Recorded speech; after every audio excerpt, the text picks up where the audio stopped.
es importante distinguir entre una perspectiva de género y una perspectiva feminista. La primera, la perspectiva de género, está muy ceñida a la comprensión teórica, conceptual, académica de las desigualdades basadas en el género, hombres, mujeres, personas disidentes de género.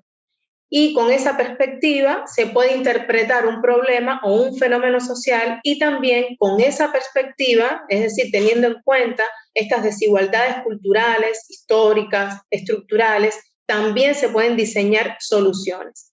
Sin embargo, la perspectiva feminista, que acoge lo anterior, lo tiene en cuenta, por supuesto, es una respuesta hacia los problemas, e incluso desde las mismas interpretaciones, que son más complejas, por tanto, estas soluciones son más radicales. Así como no todas las desigualdades se explican a través de la clase social, tampoco debe ser totalizante que las desigualdades se expliquen fundamentalmente por el género, las desigualdades sociales, ¿no? Una perspectiva feminista conlleva la comprensión compleja de los problemas sociales y de su transformación radical.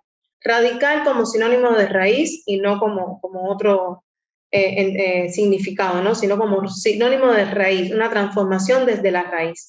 En este caso, no solo pensar en que las mujeres también tenemos derechos a ocupar puestos de poder o trabajos bien remunerados, sino que implica pensar en las causas que generan la precarización, la falta de derechos, la no realización de los derechos económicos, sociales y culturales, porque generalmente el feminismo liberal hegemónico se focaliza en los derechos políticos y civiles y en algunos laborales, pero no en la realización de los derechos económicos, sociales, como la educación, la salud y demás. ¿Y qué causas provocan el empobrecimiento cada vez mayor y la explotación cada vez mayor, las crisis ambientales, las crisis migratorias en nuestros países del sur global? Eso es pensar desde una perspectiva feminista. Ahora, no es pensar nada más, por ejemplo, en otro orden de cosas, en el derecho al aborto para aquellas mujeres con acceso a las clínicas y en donde, según su apariencia de mujeres de clase media o alta, blancas e instruidas, no se les vaya a maltratar en esa intervención, ¿no? Es preciso, desde la perspectiva feminista, pensar en una justicia reproductiva, por ejemplo, que implique el retorno de los servicios de salud de manera pública, gratuita y de calidad, que se piensa en las mujeres más empobrecidas, como las mujeres rurales, las mujeres que se asientan en zonas periféricas, en las mujeres negras, indígenas, que son quienes más sufren, por ejemplo, violencia obstétrica, y hasta quienes se les infertiliza cortándole las trompas, ¿no? Sin sus consentimientos. Y en eso, por ejemplo, la amplia red de clínicas privadas con dueños que lucran con la salud es un factor clave. Por tanto, la privatización de los servicios de salud, en este ejemplo, tomando este ejemplo, incide en esta diferencia estructural y en estas desigualdades estructurales con relación a los derechos de las mujeres. Por eso no es suficiente pensar solamente en la paridad, ni en la igualdad salarial, ni en la igualdad de oportunidades. Es preciso que el accionar feminista esté convocado por la justicia social.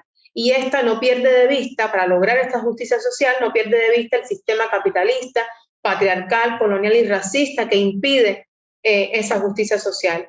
Y en otro orden, ¿qué es lo personal es político? Bueno, lo personal es político fue un lema, que todavía es un lema, que fue muy potente durante la segunda ola del feminismo en Estados Unidos, durante la década del 60 y el 70, y que pretendía, y todavía hoy pretende, señalar y hacer hincapié en que lo que nos ocurre como mujeres en el plano personal, personal entre comillas, no es una cuestión de nosotras como individuos de manera aislada y particular, sino que los problemas de las mujeres son problemas estructurales, colectivos.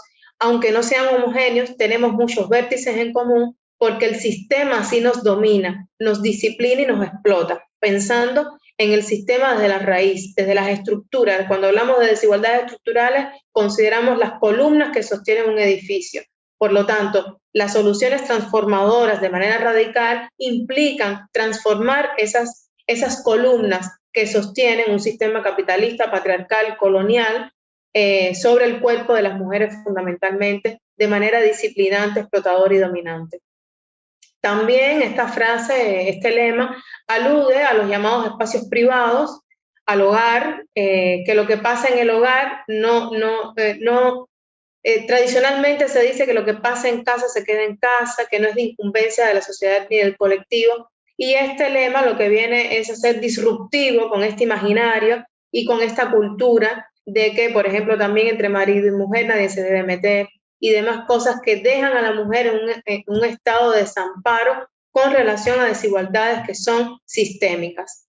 Este lema intenta desterrar este mito diciendo que efectivamente lo que ocurre dentro de las casas es un problema político, es un problema social, es un problema colectivo y que los estados tienen la obligación incluso de atender, por ejemplo, los cuidados. Los cuidados no es nada más un tema de las mujeres que paren, es un problema público, es un problema político. El aborto, la planificación familiar, los anticonceptivos son un problema de salud pública, no es un problema de fertilidad de la mujer ni es un problema de la mujer. La violencia de género intrafamiliar es un asunto político y debe ser un asunto de Estado. No es un asunto de que el marido es abusador y ella o no aguanta los golpes que recibe el marido, ¿no? Entonces, a esto apunta la frase de lo personal es político, a sacar de nuestras casas, de este plano imaginario íntimo, problemas que son estructurales, que son públicos y que son políticos.